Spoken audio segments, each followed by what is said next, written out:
Backend server पे एक लड़का है, क्या बोल रहा है, सर हमको कल पुलिस पकड़ ली थी।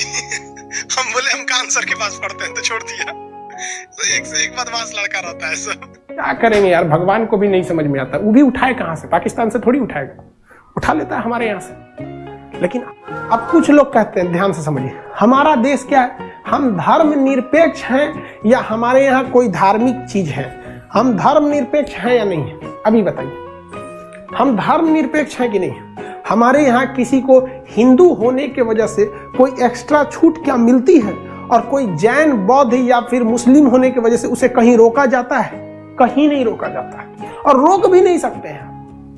समझ में आ गया कि अब तुम खुद नहीं पढ़े होगे तो अब कोई पंचर साट रहा है, कोई मुस्लिम है, कहेगा कि चलिए चलिए राष्ट्रपति बना दे। अरे भाई, आपकी पार्टी अगर चुनाव जीतेगी तो आप प्रधानमंत्री भी बन सकते हैं। तो आप बन जाइए। 3 तो मुस्लिम राष्ट्रपति बन गए, ज्ञानी जैल सिंह बन गए, सिख राष्ट्रपति बन गए। कौन नहीं बना यहाँ पर?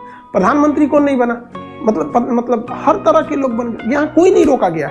जबकि पाकिस्तान में स्पष्ट है कि कोई वहां पे मुस्लिम के सिवा राष्ट्रपति नहीं बनेगा, मुस्लिम के सिवा प्रधानमंत्री नहीं बनेगा। उसने अपने देश को इस्लामिक देश घोषित कर दिया। उसको लगा कि हम तो एकदम अब राजाओं की तरह जिंदगी जिएंगे हम, अब हमारे पास आसमान से हूर आएंगी, सब पता नहीं क्या क्या आएंगी, सब इस्लामिक राष्ट्र बना देंगे। तो लो बन गए इस्लामिक राष्ट्र।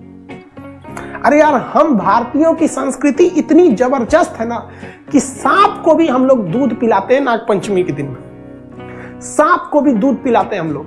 राक्षसों के गुरु को हम लोग ने आचार्य की उपाधि दी थी। इतनी महान संस्कृति हमने शुक्राचार्य कहा था। और हमारी संस्कृति, हमको नाज है अपनी संस्कृति पर। हमें पूरी दुनिया में सबसे अपनी अच्छी भारत माँ की संस्कृति लगती है कि हमने वसुधैव कुटुंबकम कहा था।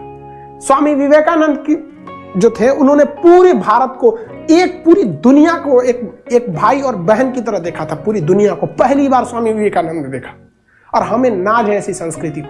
और हाँ यार, स्वामी विवेकानंद की जन्मस्थली, मतलब आज जन्मदिन है, हम स्वामी विवेकानंद को बहुत रेस्पेक्ट करते हैं, एक्स्ट्रा रेस्पेक्ट। हमको उनको कुछ चीजें बहुत बेहतरीन लगती है। आपको स्वामी विवेकानंद का बहुत चीज अच्छा लग सकते हैं। हमें सबसे बेहतरीन लगता है स्वामी विवेकानंद का जो इतने सादा जीवन में रह गए। मतलब कभी उनको नहीं देखेंगे कि कोई हम इतने बड़े आदमी हैं, हमको ऐसा कपड़ा रहना चाहिए, हमको ऐसा, सादा जीवन में रह गए।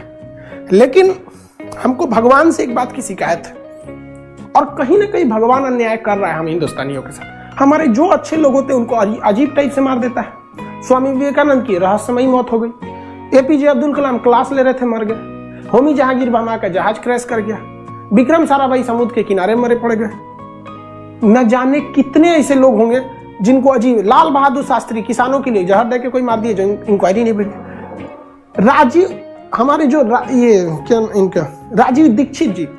राजीव दीक्षित जी आप कह सकते हैं कि वो स्वामी विवेकानंद का एक रूप थे। जिस तरह से वो भारत की संस्कृति को ले जा रहे थे, उनको रहस्यमयी तरीके से मौत हो गई राजीव दीक्षित जी को। कोई जाना ही नहीं क्या हो गया यहाँ। तो कभी कभी एक चीज है, मरने के बाद हम सवाल पूछेंगे भगवान से कि क्या दुश्मनी थी आपको हमारे इस हिंदुस्तान से, जिसने किसी जानवर को भी मतलब ऐसे नहीं किया। हम लोग तो सांप जिसे देख के कोई भाग जाता है उसे भी दूध पिलाते हैं। क्या दुश्मनी थी कि आप हमारे देश के इतने होनहार लोगों को अचानक उठा लिए? भगवान क्या जवाब देगा पता है? क्या जवाब देगा पता है?